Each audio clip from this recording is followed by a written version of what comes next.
we're all born atheist, you know, and then that gets changed or enhanced. I mean, there shouldn't even be a word for atheism. It shouldn't exist. Shouldn't need it. There's not a word for not believing in fairies, you know? And if people didn't keep inventing these weird, impossible deities, we wouldn't have to go around denying them. What's up with that? Well, if you're a believer in God, if you're a Christian, as many tens of millions in America are, you could see you as poking fun at their religion. Not at all. How many people thank God every time they say thank God? I don't get offended. Do I? But you must be aware that a lot of people in America would potentially find that offensive. What? Because I'm saying I don't believe in God? Yeah, because you're kind of mocking them, you know. No, I'm not. I'm not mocking them. People's beliefs aren't my concern at all. I certainly don't differentiate between religions either. I look at all religions the same. Unlike religious people, I look at all religions equally. You were religious till you were about 8 years old, is that right? Yeah, I was brought up a Christian, yeah. And what happened to change your mind then? I used to go to Sunday school all the time. I believed in... Well, you got to realise that when you're a working class kid, I came from a very poor working class background. My dad was a labourer, my mum was a housewife. I lived in a poor estate, over here, like the projects. Right? And to a working class mum who, her hope isn't that you become a doctor or a lawyer or an international comedian, it's that you don't die in a barroom fight. And they think the best way to do that is to take on Christian values, which preach immorality, but they haven't got the monopoly on good. This is my point. I'm not a Christian, but I live my life in a good way. And some people say, well, who says what's good is? Well, do you know what? I do. I'm good to people because it's the way I want to be treated. And I don't believe I'll be rewarded in heaven, but I do believe... What do you think will happen to you? I'll be rewarded now. But when you die, what do you think happens? People who liked me or remember me. Are you a spiritual person, do you think? Well, not in that sense, but I get a funny feeling when I see a friend or a mountain or an animal. It fills me with joy. My first love is science and nature, but it's explainable. And just because I don't think that I'm going to go to heaven, I don't think my life's worthless. I don't think... It's already that. I was thinking with atheists, because I do believe, and I was brought up a Catholic and remain so. Sure. But, you know, I think everyone's entitled to their own beliefs, Absolutely. Whatever they may be. The problem for atheists, it must be so doom and gloom when you get to like 70, 80 to think, well, hang on, that's it. Oh, of course. That's the end of everything. That's right, yeah. So you must fear death 10 times more than Christians, don't you? Why? I don't believe there's anything after. Because it's the end. But you're saying you believe because the alternative is too terrible. That's not why I believe, but certainly it's a very comforting thought to think that I don't think it all ends in the box under the ground. But I can't help what I believe any more than you can. And it's up to you what you believe in. You know, and this thing about not believing in God, there are 2,780 odd gods. And so if you're a Christian, you believe in one of them and you don't believe in all the others. I think religion's greatest trick wasn't convincing some people that there was a God who was all-powerful. It was convincing everyone else that you couldn't ridicule that idea. It's when you get them. I think there'd be more atheists and less faithful if you weren't allowed to teach anything, you weren't allowed to mention any gods or any beliefs or atheism, right, until they were 20. I think we'd see a different pattern. The human brain, when it's young, is a sponge. It has to be. It has to take in all the information. It has to trust its parents, its elders, to survive. Without question, don't touch the fire. Why not? Don't go near the wolf. Don't touch that spider with a red bit. Don't touch that. Why not? Just don't. There is a God. What? There is a God. And if you're bad, you go to hell.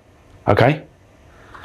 And if that's constantly confirmed, like all the other things, wolves eat you, black widows kill you, fires burn you, if it's given that same level of credence and truth, you're never going to get over it. It's going to be a lot harder to undo that. I think the myths came up, maybe, often as a stopgap to knowledge until we find out more. The earth is flat. No, we've proved now. Okay, the earth's not flat. We were wrong. Okay. But that's not personal. You don't take that personally. It doesn't affect you. It doesn't affect your afterlife, And so they often want to hold on to that, right? But only because of the way they've been conditioned. We know it's fun to tell children there's a Santa Claus and there's fairies at the bottom of the garden and all these cute things. It's cute till they're 7 or 8. If they're 34, it's a bit embarrassing socially. This is my son. What's he doing? He's looking for fairies. Is he? Okay, we better leave. If you're born in India, you're probably a Hindu. If you're born in America, you're probably a Christian. Born in Pakistan, probably a Muslim.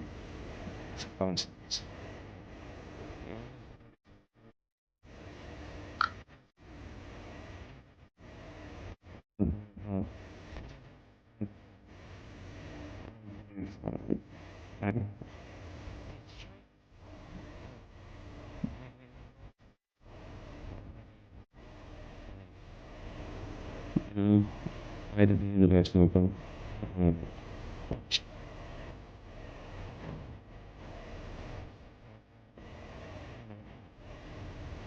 And if they say, well, he's always been around, well, let's just say the universe has then. Let's just cut out the middleman. It saves time. Ricky is right that morality doesn't belong to Christianity alone. History shows countless moral systems before the Bible. The Code of Hammurabi, written in Babylon almost 1,000 years before Moses, already outlawed murder and theft. Ancient Egyptian texts like the Book of the Dead taught judgment for how you treated others. Science also proves morality comes from human empathy. Brain scans show areas like the prefrontal cortex and mirror neurons drive compassion and fairness, not divine command. He also makes a strong point about where you're born shaping your religion.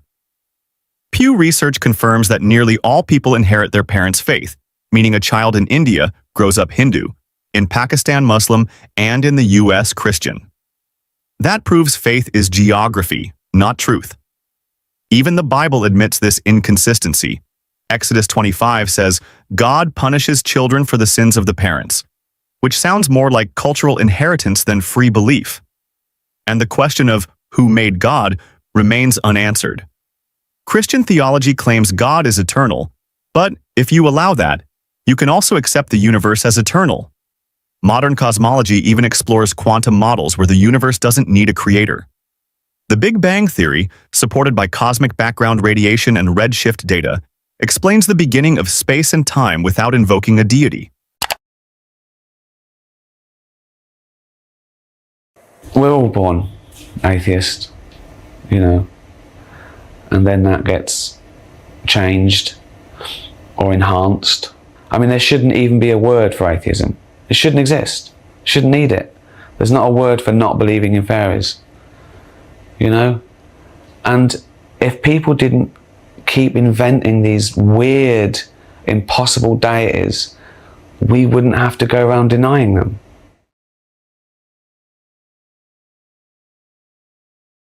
It's a matter of degrees. If you go around feeling good because whatever life throws at you, it'll all be okay in heaven, that's great. Doesn't affect anyone. Fine.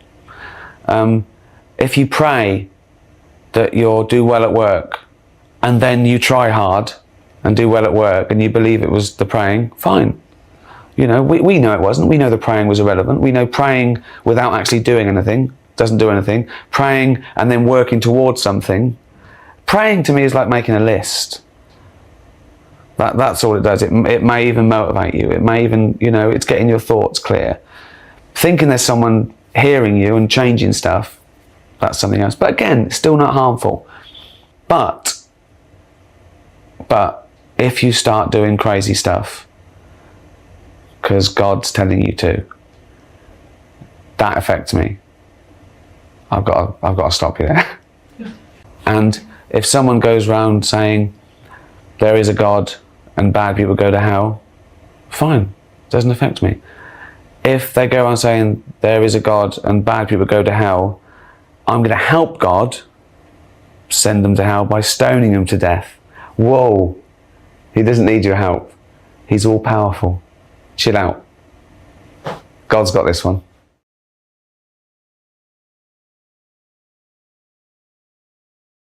I think it's very important you challenge your own beliefs. I mean that's what science does, really. It doesn't constantly try and prove itself right.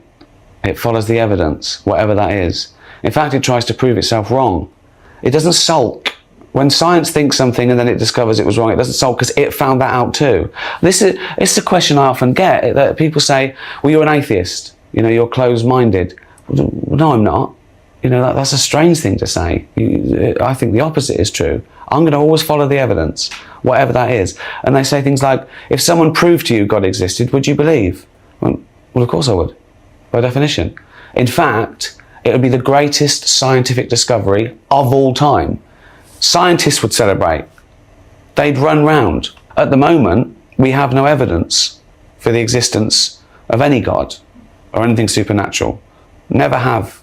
Possibly never will, but who knows? We'll cross that bridge when we come to it. When someone puts forward a jar of God, we test it for its godliness, and if we find there's anything godly in it, we'll write it down. Psychologists confirm that children are born without religious belief.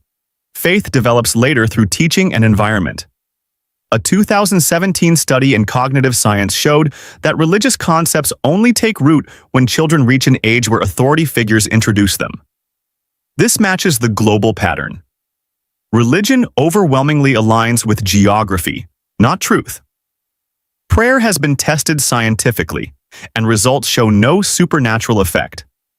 The 2006 Harvard-led STEP project, which studied over 1,800 heart surgery patients, found no difference in recovery between those prayed for and those not. In fact, patients who knew they were being prayed for had more complications, likely due to performance anxiety. Religious violence proves Ricky's warning. The Crusades, witch trials, and modern-day jihad all stem from the belief that God commands violence. Even Scripture endorses it. Deuteronomy 13:10 orders believers to stone their own relatives for following other gods.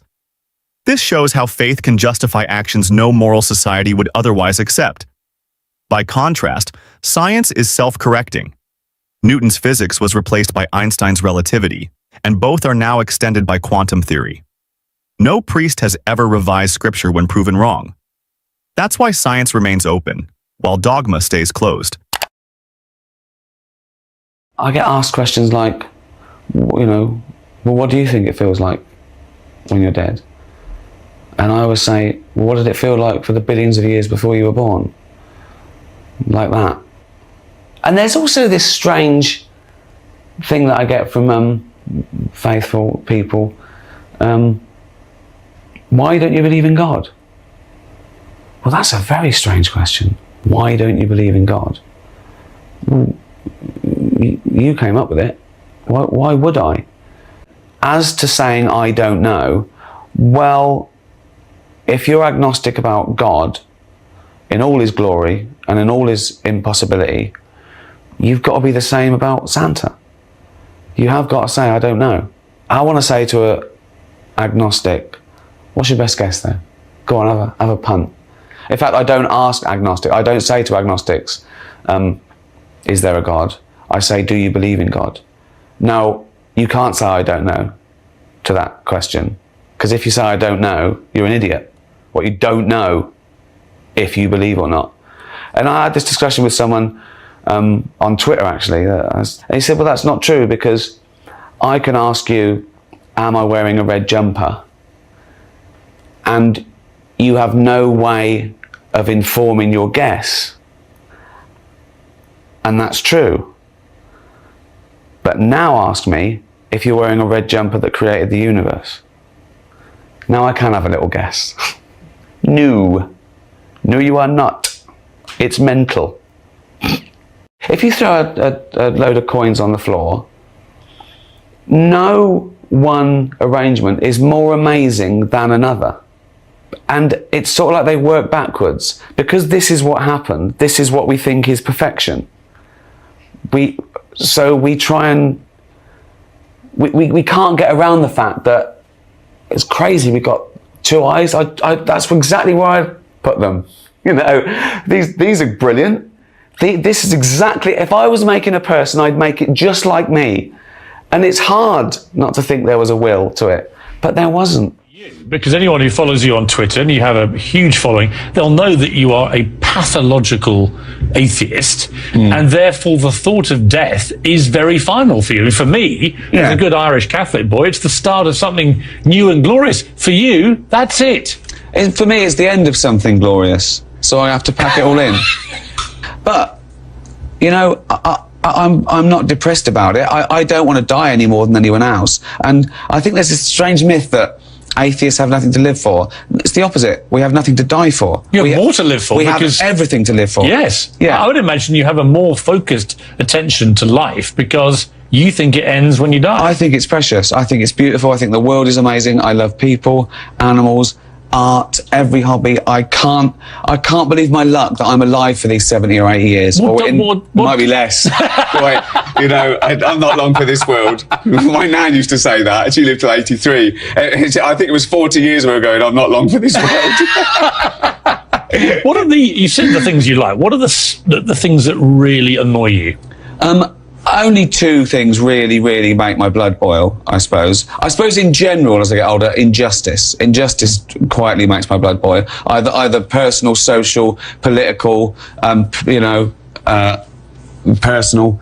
I suppose the two main categories are religious intolerance, this arrogance that you think, you know, arguing over whose God is right, it sort of gets me down a little bit, you know. And I've got no problem with spirituality. I really haven't. You know, that's another myth. And I always try and make the difference clear between spirituality and religion. One is a very personal feeling, a journey, a hope, or whatever, a need, you know, a joy.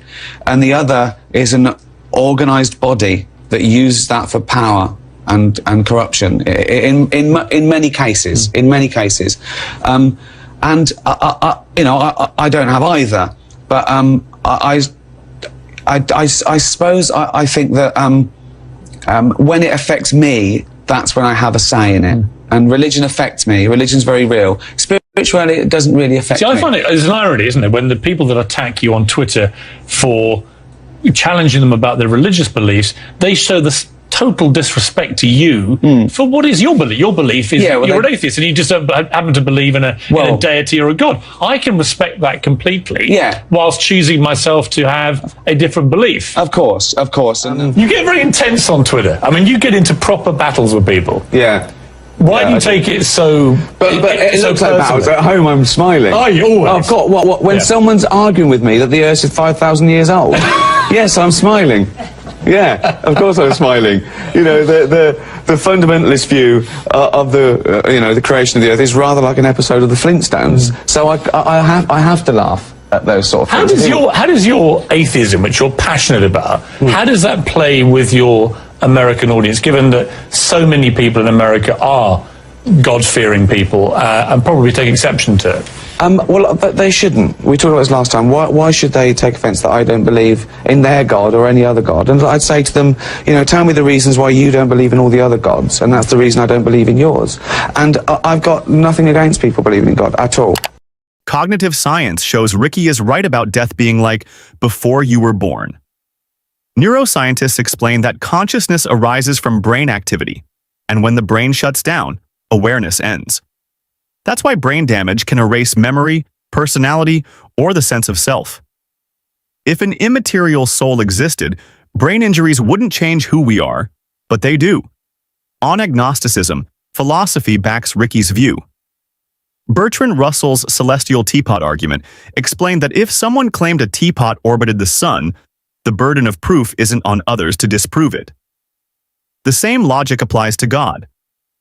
If there's no evidence, disbelief is the rational stance.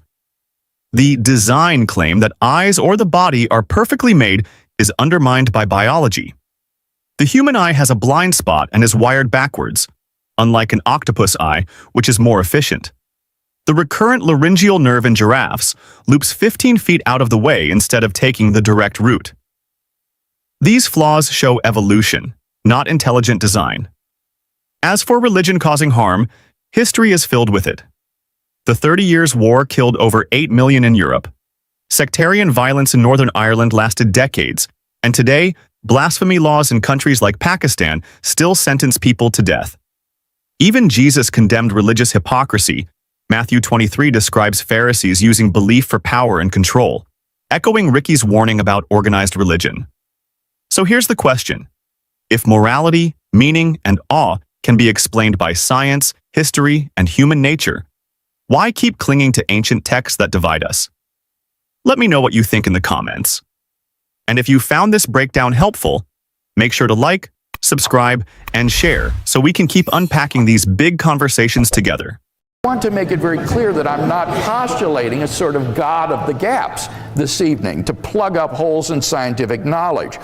Rather, my claim is that science can provide evidence for a premise in an argument leading to the conclusion that God exists. Philosophers and their obfuscating cousins, the theologians, has puzzled for centuries over the purpose of the universe. Why did God make it?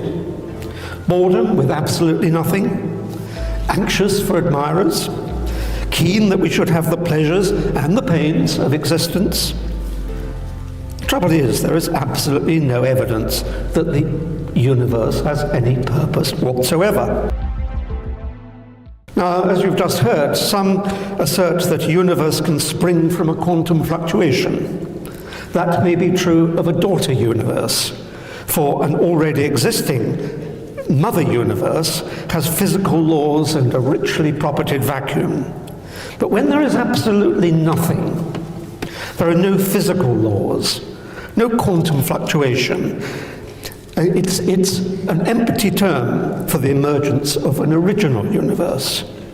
And to make things harder for myself, but with an eye on trying to answer and not evade a deeply important question, I shall set aside the simpler problem of a daughter universe and consider the formation of an original universe.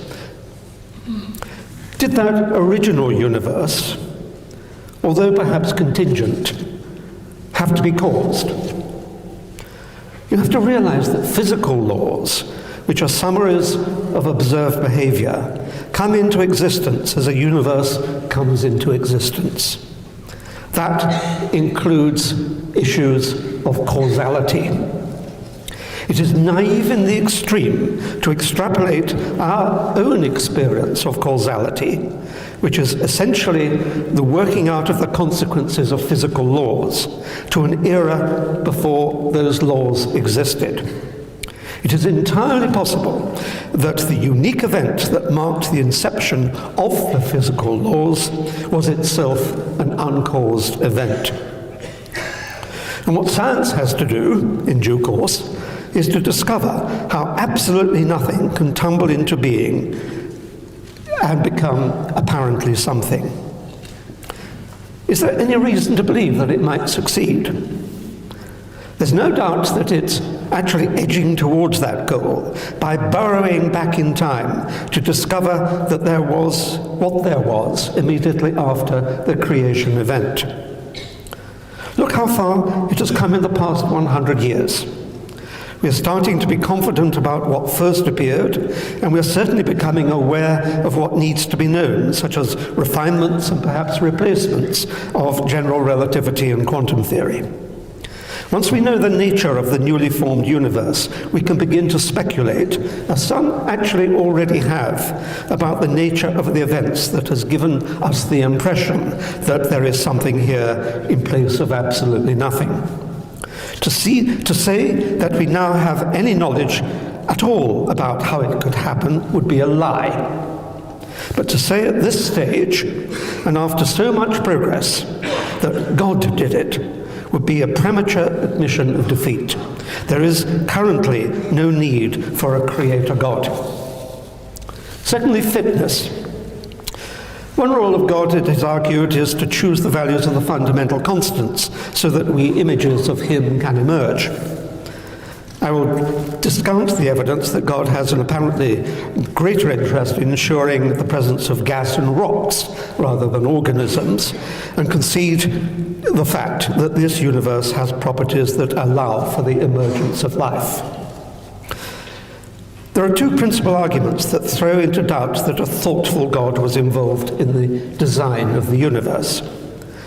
First, it could be the case that only a certain mix of fundamental constants could come into existence for a viable universe, and the fact that they allow life is just a happy accident.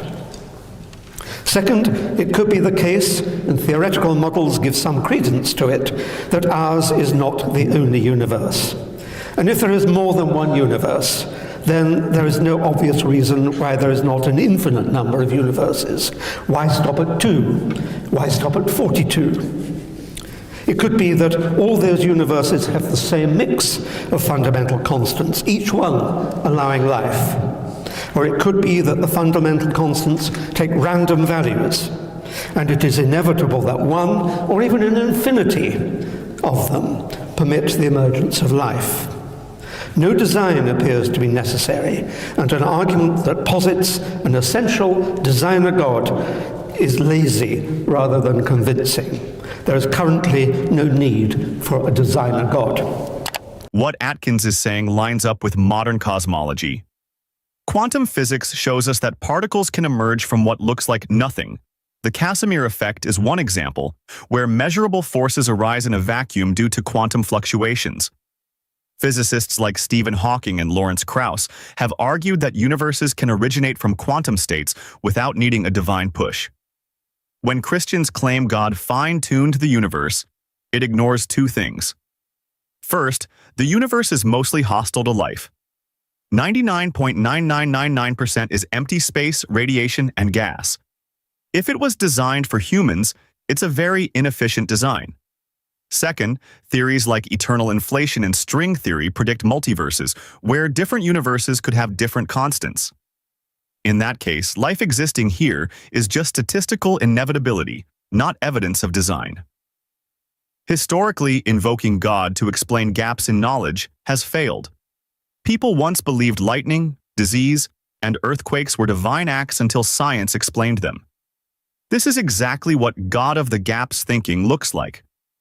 Even the Bible reflects pre-scientific cosmology, a flat earth under a firmament in Genesis 1:6-8, which shows it isn't a reliable source of cosmology. Thirdly, purpose. Philosophers and their obfuscating cousins, their theologians, has puzzled for centuries over the purpose of the universe. Why did God make it? Boredom with absolutely nothing? Anxious for admirers? Keen that we should have the pleasures and the pains of existence? The trouble is, there is absolutely no evidence that the universe has any purpose whatsoever. This, like causality, is an extrapolation of puny human experience to an inappropriate cosmic scale. Each of us, of course, has purposes of various kinds, and so surely, they say, the universe has one too. Science proceeds to elucidate the workings of the world without invoking purpose, and finds not one jot of evidence for it. In fact, in my view, there is a grandeur in an entity as great as a universe, just hanging there, wholly without purpose. And if there is no purpose, there is no need to posit a purposeful God. Fourthly, miracles. I shall adopt the perhaps naive but common view that a miracle involves the suspension of natural law. Miracles of that kind have never, ever been observed. There is not one atom of reliable evidence that God has ever intervened in the world to suspend his laws. That the path to canonization requires physicians to certify that an event cannot be explained except by God responding to intercession by a candidate saint, should result in the physicians being struck off for incompetence if they aver that a cure has no natural explanation. Even that great, pivotal, purported miracle, the resurrection, is a total fabrication, with other explanations far more cogent than anything divine. Even given that Jesus existed and was crucified, was he merely in a coma? Was his disappearance a cover-up for political reasons? Was it Golgotha Gate? Did the women forget which of the many post-crucifixion holes in the ground he was buried in? The Gospels are wholly unreliable, being politically motivated propaganda manifestos written long after the events they purport to report. As no miracle has ever occurred, to assert that miracles are evidence for God is an empty argument. Theodicy. That an all-loving God permits evil to stalk the world, including, most dreadfully, the unconscious evil of evolution by natural selection, has puzzled theologians since the beginning of time, and all manner of convoluted explanations have been proposed. There is, of course, an extraordinarily simple explanation. There is no all-loving God.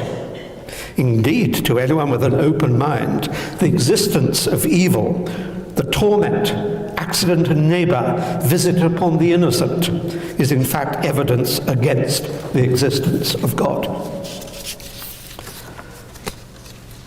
Morality, my sixth and final point. God is commonly presumed to be the fountainhead of love, and as such, the source of the distinction between good and evil. In my view, the distinction has emerged in the course of our evolutionary history. But it is not, it's not just the consequence of red in tooth and claw. Red in tooth and claw is coated in the milk of human kindness by our emerging ability to consider the consequences of our actions. To discover the roots of ethics, we might consult the so-called holy books for a variety of anecdotes and experiences that might match our own. But to understand the source of the distinction, we need to examine our ethological history, perhaps history itself, and certainly anthropology and psychology. Just as good manners have emerged for the sake of decorum and the avoidance of offense, so good behavior has emerged for the sake of survival. It is childish to presume that there is an umpire God, and adult to consider how our actions stabilize society. I've considered some of the arguments that purport to establish the existence of God and have shown that they carry little force. In every case, there is a more cogent, or at least greater the likelihood of discovering a more cogent explanation.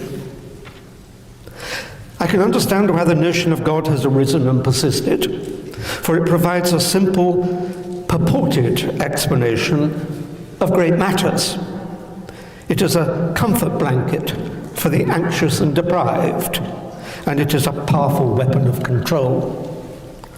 You have a choice: to accept on faith alone that there is a God, and lie back, luxuriating in the foam of satisfaction. There is no longer any need to think. For why pursue the incomprehensible any further than comforting assertion?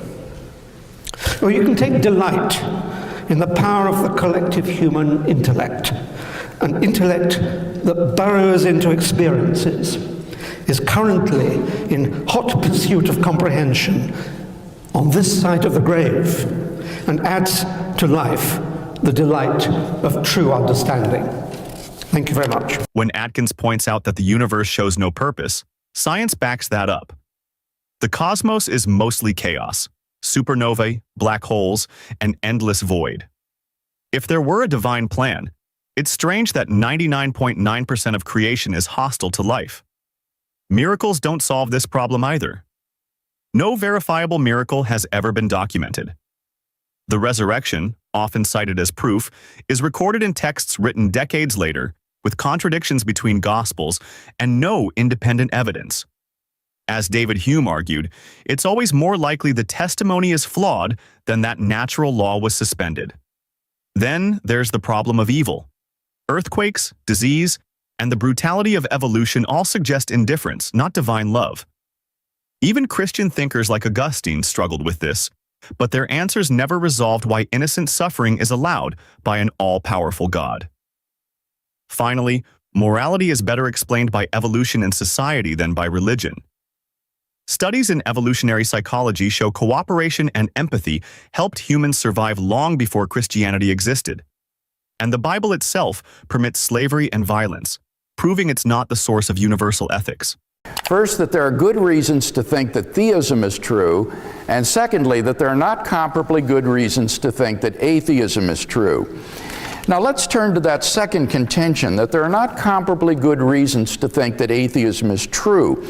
In his opening speech, Dr. Atkins more or less admitted this. He said that I cannot prove that God does not exist. I can only show that God is not necessary. Well, now notice that merely leaves you with agnosticism, that is to say, the position that you don't know whether or not God exists. And that's not incompatible with the existence of God or even Christian theism. Indeed, many Christian theologians hold the position that there aren't good arguments for God's existence. I disagree with them, but nevertheless, that's consistent with a Christian position. So, at most, we're left with agnosticism. Secondly, Dr. Atkins also says that he rejects any sort of God of the gaps approach. There's nothing in the universe that cannot be scientifically explained. Now, he admits that's merely a promissory note. He takes that by faith. But nevertheless, I want to make it very clear that I'm not postulating a sort of God of the gaps this evening to plug up holes in scientific knowledge. Rather, my claim is that science can provide evidence for a premise in an argument leading to the conclusion that God exists. For example, in my cosmological argument, there's scientific evidence for that key premise that the universe began to exist. So science does help, I think, to establish theism, not directly but indirectly by supplying evidence for a premise in a philosophical argument leading to a theological conclusion. And so I want to insist as clearly as I can that this is not a debate between science and religion tonight. On the contrary, I think that science provides good evidence for premises in arguments that have theologically significant conclusions. Finally, he does allude very briefly to the problem of evil, saying that this makes it unlikely that God exists.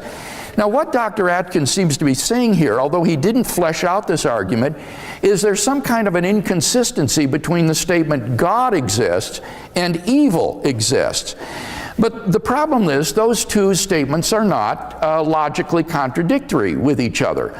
And therefore, the atheist must be assuming some implicit premises, some hidden assumptions that would bring out that contradiction and make it explicit. The problem is no atheist has ever been able to identify what those hidden premises are. And if Dr. Atkins knows what they are, then I will ask him to please share them with us and to show us that those premises are necessarily true, because unless and until he does that, he hasn't shown any incompatibility between God and the evil in the world. Indeed, I would say that we can actually go one step further. we can actually show that God and the evil in the world are consistent.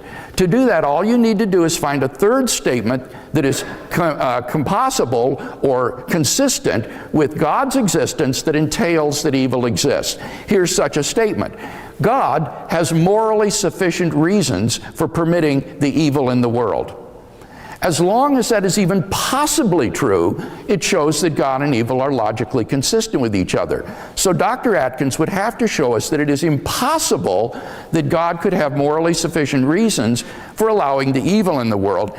And in so doing, he will have taken on a burden of proof that is simply unsustainable by the atheist. The prominent metaphysician Peter Van Inwagen says, "It used to be held that evil was incompatible with the existence of God, that no possible world contained both God and evil. So far as I am able to tell, this thesis is no longer defended, not even by atheists." So we've not heard any good arguments for atheism this evening.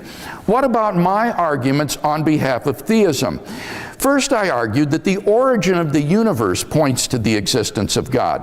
I argued first that the universe began to exist, and I presented both philosophical arguments and scientific evidence in support of that premise, and Dr. Atkins doesn't deny it.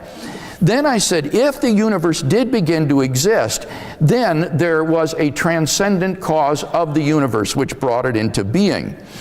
And here Dr. Atkins says, well, science can't explain how nothingness can turn into something, but he hopes that eventually it will. Now, it needs to be understood, first of all, that Professor Atkins is asking the wrong question. The question is not how nothing can turn itself into something. That is to treat nothingness as though it were something. But nothingness isn't anything. It has no properties, no powers, no potentialities. It can't turn itself into anything. The question, rather, is why did the universe come into being? Why did the universe begin to exist?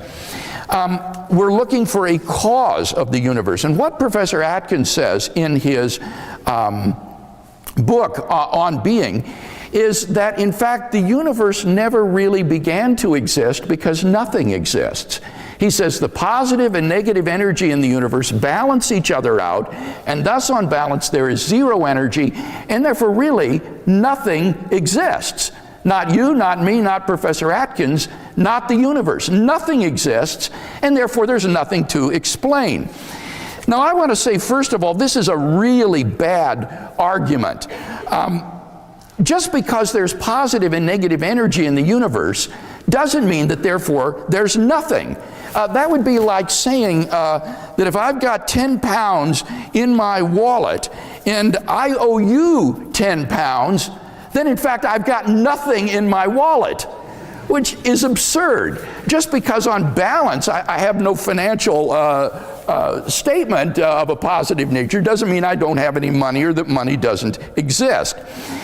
And thus Christopher Isham, who is a quantum cosmologist at Imperial College, points out there still needs to be ontic seeding, as he puts it, to create the positive and negative energy in the first place. So this is a bad argument for nothing's existing. Secondly, I want to say, in any case, the conclusion is absurd. First of all, it's self-contradictory. If you say there is positive energy and there is negative energy, the is an existential is in those statements. You're saying there exists positive energy and there exists negative energy, and that contradicts the statement that nothing exists. So the position on its face is patently self-contradictory. Moreover, it is absurd to say that nothing exists. I at least exist. And I know that I exist. It's undeniable that you at least exist. Craig tries to dismiss atheism as just agnosticism, but that misses the point. Admitting we don't know everything isn't weakness, it's honesty. Science works by following evidence, not by filling gaps with God. When Craig argues that evil and God are logically consistent, he ignores the scale of suffering. From the Black Death killing half of Europe to millions of children dying of preventable diseases every year, the claim that a loving God permits this out of some hidden purpose is unfalsifiable and meaningless. It's not evidence, it's an excuse. He also attacks the idea of a universe from nothing, but modern cosmology shows energy can emerge from quantum fluctuations, where positive and negative values balance out. This isn't philosophy, it's physics. The Casimir effect and Hawking radiation demonstrate this at small scales today. Saying God did it adds nothing to our understanding. History shows that every time religion claimed authority, from geocentrism to creationism, science eventually proved it wrong. Atheism isn't about certainty, it's about following the evidence wherever it leads, without assuming a divine conclusion. So here's the real question. Do we accept mystery as God, or do we embrace human curiosity to keep searching for real answers? Comment below with your thoughts. Hit like if this helped clarify the debate, and don't forget to subscribe for more deep dives like this one. How suspicious are you of something like Christianity insofar as it does seem to answer something like existential dread? In the way that you say, look, if you don't believe in God, then it ends at death, and when you suffer, your suffering is meaningless. Whereas if you become a Christian, it fills you with meaning, it fills you with purpose, it sort of brings you sort of self-assurance that life is still worth living. And I think to myself, okay, like, is the problem of evil a response to Christianity, or is Christianity a response to the problem of seculare is ultimately going to fail you if suffering comes along. But for a Christian, suffering comes along, meaning only grows from that eternal perspective. Cliff and Stuart Connectly? Thanks for coming on the show. Thank you, Alex. How did I do? Did I get it right? Awesome. Nailed it. Yeah, First okay. time. Okay, good. We're going to dive right into the deep end here. What is, if you had to summarize, the ultimate two-sentence blurb summary of what Christianity is all about? What's its main message? That God created us to love him with our heart, soul, mind, and strength, and to love our neighbors ourselves. At times we've done it, at times we haven't. When we don't, that's called sin, and it leads to a consequence, separation from God, death, and hell. But God loves us so much that he sent his only son, Jesus, to bleed and die on a cross to forgive us, to offer us a free gift, grace, forgiveness, and eternal life. And now, as we put our faith in him, he gives us that gift, and we begin life with him now and for eternity. And that gift has a lot to do with forgiveness for the sorry state that we find ourselves in. Mm-hmm. Now, what I really want to begin by digging into is, firstly, why we're in such a sorry state, whether it's our fault, and then also what it means for this Jesus figure to be coming along and forgiving us of our sins. So the way that you just described, the fact that we were created for some purpose, which is to love God, but we so routinely don't do that. What's your analysis of like why that's the case? Why people are in need of this Jesus figure to come along and save us? Well, we see it across the country right now with what I would call a revival. We might define revival differently, probably would, all three of us. But there's a God-shaped hole that every single college student I've seen truly has. And there's all of a sudden randomly this pervasive desire to fill that hole. And whether it was the wake-up call from COVID with a lot of suffering that came from there, whether it's where our culture is at right now, and just the suffocation that's going on with busyness, with technology, you name it, they are getting rattled to the point of saying, wow, I need something that really calls me into a higher standard, but I'm also in a high level of pain. That's why you see divorce rates, 54%, anxiety rates on college campuses, 60%, 90% of people say that they have immense amounts of anxiety, depression skyrocketing, obviously suicide. I've had to deal with a few suicide cases recently. And then also on college campuses, I have people come up to me all the time, sobbing, saying, I was considering taking my life, or I have a family member or a friend who just did. And so there's some pain there, and they're trying to figure out what to fill it with. There's definitely something going on. People often talk about the meaning crisis, existentialism, and I wonder how confidently you can attribute that to something like secularism or atheism, as opposed to, say, the sort of unimaginable shift in our communication with things like social media. Right? Like if I sort of analyze my daily life and think, well, if I'm feeling anxious or depressed, why is that? Is it because I haven't been to church today because I don't believe in God? Or is it because I've just scrolled through a news feed that tells me that, some country's just been bombed and has told me that my favorite celebrity has, said something they shouldn't and now they're getting cancelled and I have to decide whether to cancel my subscription to their service, and I sort of have 100 messages to respond to and emails and this kind of thing. I feel like the meaning crisis and the anxiety and the sort of the strange emptiness and shallowness of modern life is often just trivially attributed to the decline of religion. Whereas I wonder if we can really be as confident about that. Well, according to the latest Harvard studies, we can be. Now we're talking. And now we're talking is right. And so one was titled if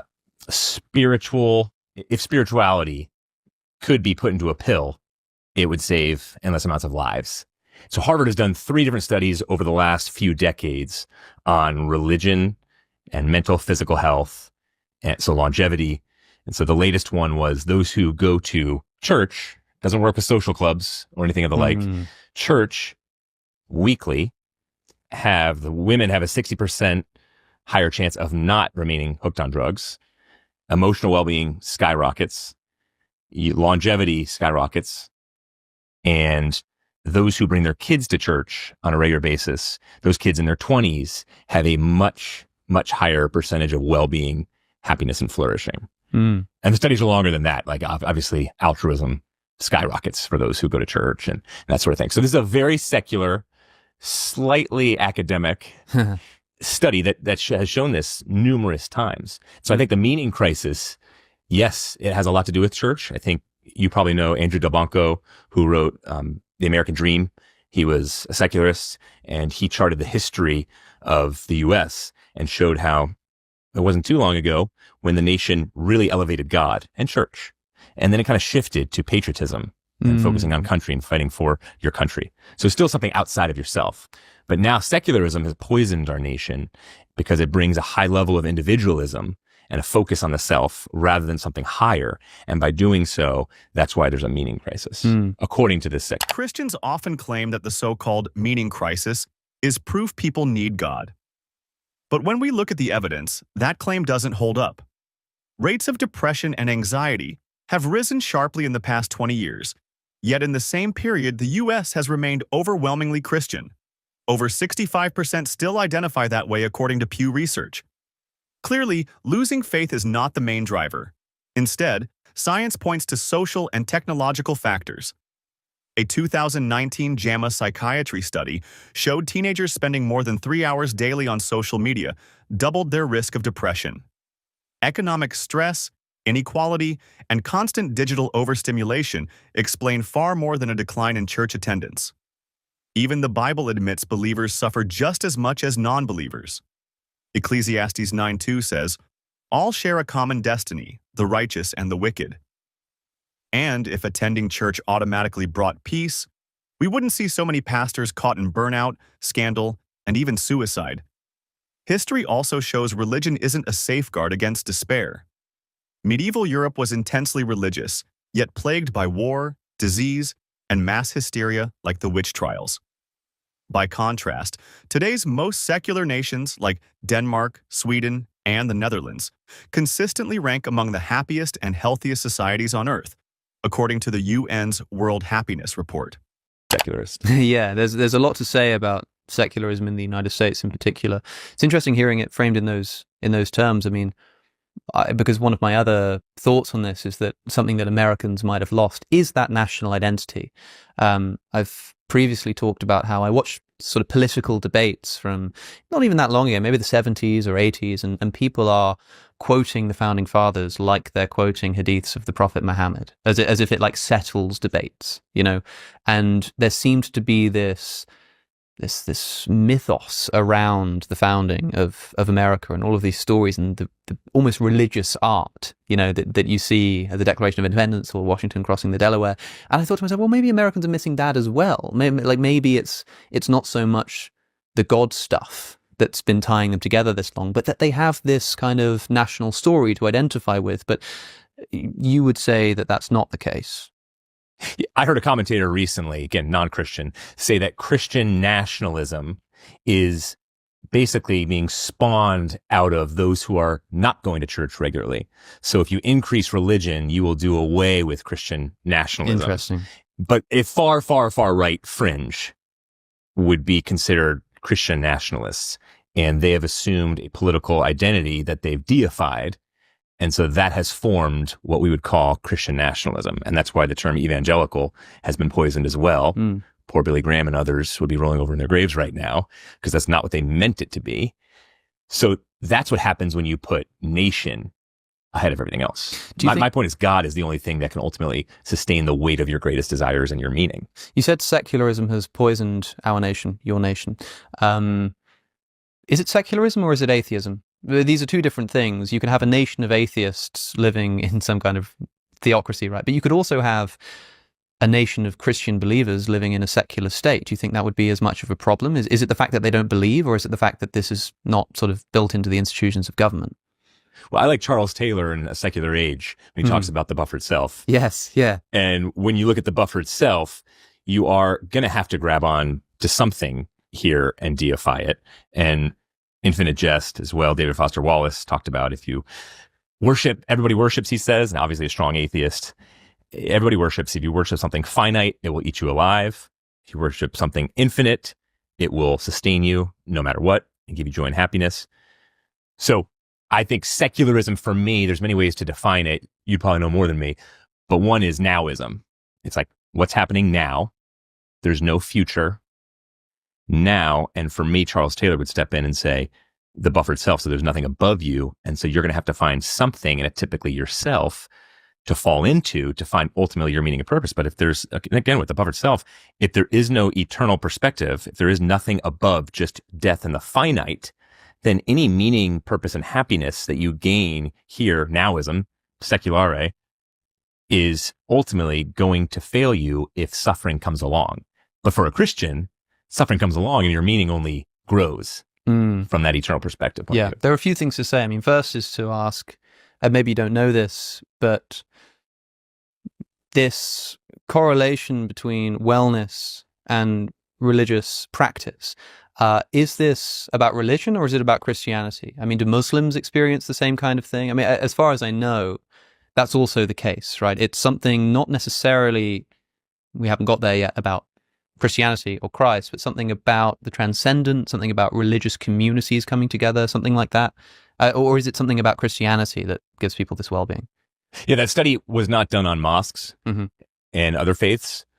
So I don't know exactly, but I do believe, based out of Dartmouth is near us, and Dartmouth did a bunch of studies showing that those who are able to look upward first and have God, and then, so like, it's basically like, love the Lord your God with all your heart, soul, mind, and strength, and love your neighbor as yourself. Those who are able to get outside of themselves like that, rather than fall in on themselves, which is the massive majority of Americans right now, they have that type of mental health. So I believe, basically it's conjecture. My theory would be identity. I think those who go to church frequently have a more durable identity, because it's not the kind of the more the traditional type where it's your parents determine, or your culture determines your identity. And it's not the more modern type, which is I determine my own identity. So I get that through achievement, for example. I get that through looking at my own inward desires, or I get that through, it's just because it's postmodern. It's kind of just true for me. So I think identity, and then something beyond, something like the secular version of hope, which is just blind optimism. All right, maybe not blind, but some level of optimism. Christianity gives you an eternal form of hope that gets you through things. So those would be, I think there's many categories, but those would be two that the church gives. The idea that secularism poisons nations ignores the evidence. The most secular countries today, like Finland, Sweden, and Norway, consistently top the UN World Happiness Report and have some of the lowest levels of crime, suicide, and poverty. By contrast, heavily religious nations such as Afghanistan or Somalia score among the lowest in happiness and stability. That shows well-being isn't tied to Christianity, but to social safety nets, education, and equality. And the claim that secular people inevitably deify politics ignores that religion itself often fuels nationalism. The Crusades, the 30 Years' War, and even modern Christian nationalism in the U.S. show that religion and state power can be a toxic mix. The Bible itself has been used to justify slavery, Ephesians 6:5, and absolute obedience to rulers, Romans 13:1. which historically made it easier to sanctify nationalism, not prevent it. Alex is also right to ask whether the supposed benefits are unique to Christianity. They're not. A 2015 Pew study showed Muslims, Hindus, and Buddhists also report higher well-being when engaged in community worship. The pattern isn't about truth, but about community and ritual, which can be found outside religion entirely, in civic groups, cultural traditions, or even shared hobbies. How suspicious are you of something like Christianity insofar as it does seem to answer something like existential dread? In the way that you say, look, if you don't believe in God, then it ends at death. And when you suffer, your suffering is meaningless. Whereas if you become a Christian, it fills you with meaning, it fills you with purpose, it sort of brings you sort of self-assurance that life is still worth living. And I think to myself, okay, like, is the problem of evil a response to Christianity, or is Christianity a response to the problem of evil? Are there a bunch of people suffering, unsure of their existence? They don't know why they're here. They don't know why they suffer. They don't know why good people suffer and bad people don't. And so here's a story we can tell ourselves which will help us overcome that. And there are two theses here. One is that that's because it's true and this is how the world is supposed to be. And one is that, well, it's because of all of the suffering and the meaninglessness that people have created this story of Christianity to overcome it. I mean, I'm always, my suspicion of a position, it almost exactly correlates with how convenient it is, either spiritually, politically. And in this case, it seems like Christianity is like the ultimate spiritual convenience, given the world we find ourselves in. I mean, does that trouble you at all? One of the reasons I respect Siddhartha Gautama Buddha is because he struggled through the problem of suffering. And I respect that highly. But his conclusion I find to be totally inadequate. Suffering's an illusion. Are you kidding me? No, suffering is not an illusion. Suffering is something that every single one of us is going to experience. And that is why I'm so grateful for the biblical worldview that says God created and he did a good job in Genesis chapter 1, but then the world was cursed. The world got unhinged, and suffering and chaos and evil and injustice entered the experience of humankind as a result of human rebellion against God. And then it's fascinating to watch different parts of the Bible address the issue of suffering. And one of my favorites is the book of Job. And I think one of the main points of Job is life is unfair, God is fair. Don't get the two mixed up. Life is unfair, God is fair. Don't wave your fist in God's face when you suffer, because it's not God's fault. It's the unfairness of life that is smacking the living daylights out of you. And then when you get to Christ, you see that God is a suffering God who becomes a human being, and life kicked his teeth in, no question about it. And he suffered, and then he bled and died on a cross. And I think right at that point, you're confronted by one of the most amazing things of God's character, which is his humility. He humbles himself, becomes a human being, suffers in order to provide the ultimate solution for suffering, forgiveness, and eternal life. And then when you get to the book of Revelation at the end of the Bible, you've got in Revelation 21:4, he will wipe every tear from their eyes, and there'll be no more death or mourning or crying or pain, for the old order has been wiped away. Behold, all things have become new. And that is the hope that we have as followers of Christ, that Jesus will return one day. There'll be a day of judgment, to heaven and a hell. We will receive new resurrection bodies to live for eternity with God in heaven. Which means if my secular atheist friend and I are standing on either sides of the bed where the little babies or young child is lying, whose body's being shredded by some weird, grotesque disease, the question is there a solution? And if my atheist secular friend is going to be honest, there is no solution. Hunk of primordial slime evolved to a higher order is falling apart. Tough luck, kid. That's just fate, destiny, chance. But a follower of Christ will walk to the other side of the bed and will hold that child's hand and seek to comfort that child. But in Jesus Christ, we have a suffering God who provides the ultimate solution for suffering and death, eternal life in heaven. But so I feel like in so many words, you're saying the same thing as me, but concluding something different. That is like, you know, the atheist also wants to comfort that child. They also want to take, but they find themselves unable to do so because they know that it is all meaningless, that it is all just molecules in motion, that suffering has no redemption or justification. And so then you say, well, hold on, if you're a believer in Christ, that problem goes away. And I go, yeah, that sounds pretty good. almost sounds too good to be true. You see what I'm saying? Like it's so convenient. It's so brilliant at overcoming the most fundamental, deepest existential problems of humanity that it sort of garners some suspicion. I mean, what is the message of the book of Job? Like, well, who the hell are you to ask questions? You know, don't even go there. Who is this that darkeneth counsel by words without knowledge? You know, like that doesn't come till later. No, like he allows. It's okay to ask, but then he gets shamed because he's asking too much. It seems. Yeah. Well, I'm interested in, well, perhaps we can do a sort of Job exegesis, but you see what I'm saying about the convenience thing, right? Because everything you've just said, where you've said, well, look, we live in a world and suffering is real. Yes, I agree. And like, as an atheist, you're going to look at that and you're going to go, this is all meaningless. Yes, I agree. And Christianity allows you to say it's not. Yes, I agree. But, you know, like, so would a great many beliefs that I could probably invent. They wouldn't be as comprehensive or impressive as the Christian worldview, for sure. But the very fact that it serves that purpose makes me suspicious as to its, its psychological origin. You know, you bet. But when you love and when you are loved, it's almost too good to be true. Yeah. When you experience joy, real joy, that's not based on the circumstances of life, but that goes far deeper than that, it's almost too good to be true. You're right. And hope for a future that doesn't end in the grave, where there's more to us than just becoming fertilizer. Instead, we're human beings created to enjoy God for eternity, and God has put eternity in our hearts, and that's why we have this longing for eternal life. Yeah, maybe it is too good to be true. And that's why a careful study of the Gospels, I think, is so important to find out, did Jesus really rise from the dead or not? Yeah. Is this just a pipe dream, or is there some substance to this? Well, perhaps we can do that. I mean, there are so many angles to take here. I don't know if there's anything more you want to say on Job before we do the resurrection stuff, because I read the book of Job. I'm fascinated by Job. And I guess my only question, was your point that Job wasn't allowed to doubt? God didn't want to doubt? Or what was exactly your point? He's allowed to doubt. Yeah. But of course, you know, who knows what Job is really about. There's a kind of irony in Job. My old tutor, Dr. Catherine Southwood, actually thinks that Job should be read as a comedy. It's so many different interpretations. There's an irony underlying the book of Job, which is that Job never knows and never finds out why he's suffering. But we do. The reader does. We're in the knowledge. We know what's going on. We know that this is essentially God's counsel, including the accuser, this one of the earliest inclusions of this character of Satan, who is essentially challenging God and saying, like, you know, he only worships you because you're good to him.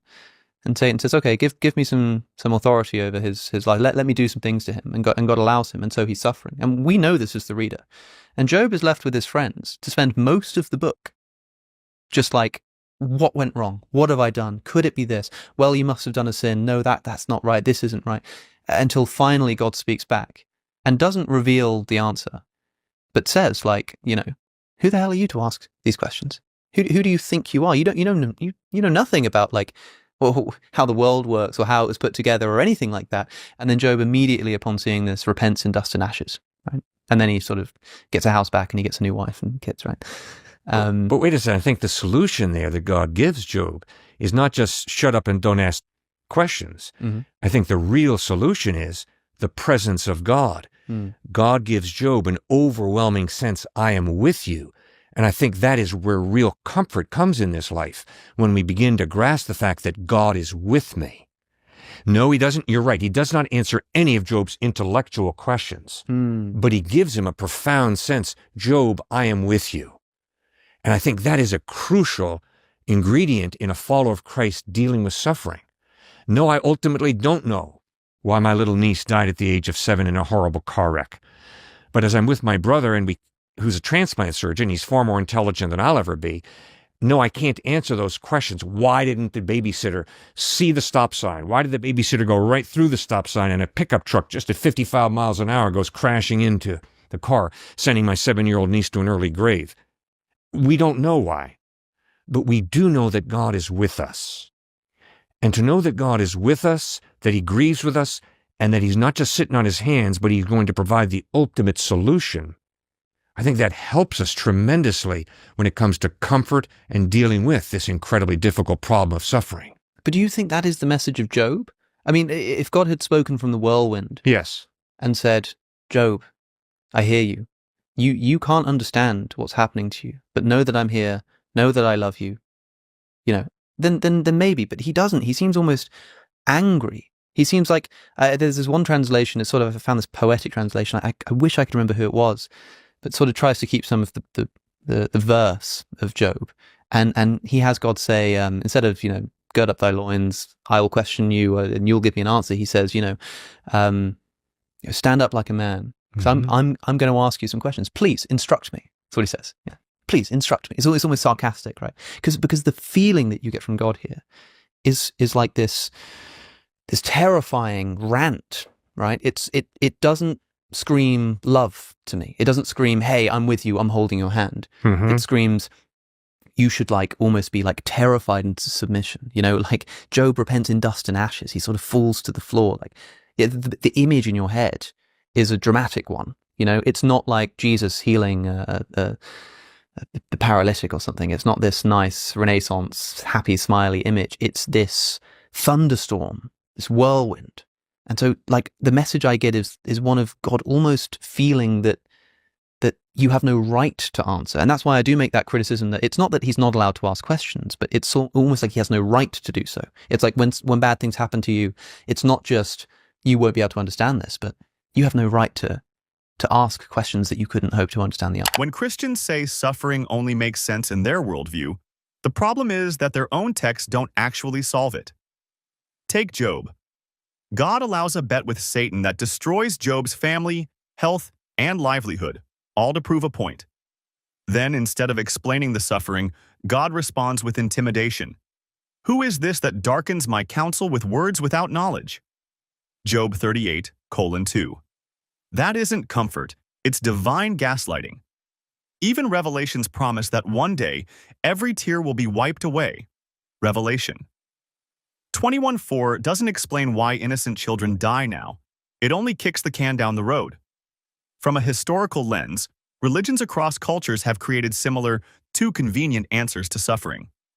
Ancient Greeks explained tragedy through fate, Hindus through karma, Christians through sin. Each system reassures its followers, but none provide evidence that suffering has cosmic meaning. In fact, neuroscience shows the opposite. Human brains are wired to create patterns and stories to cope with fear and chaos. That explains why belief systems often arise where suffering is worst. Alex's suspicion is well placed. Christianity sounds persuasive not because it's true, but because it's designed to soothe existential dread. And when a worldview's strongest feature is how comforting it is, that's exactly when we should be most skeptical. So here's the question. Do we value truth even when it's uncomfortable, or do we settle for stories that feel good? Let me know your thoughts. Drop a comment, like the video, and subscribe for more deep dive debates.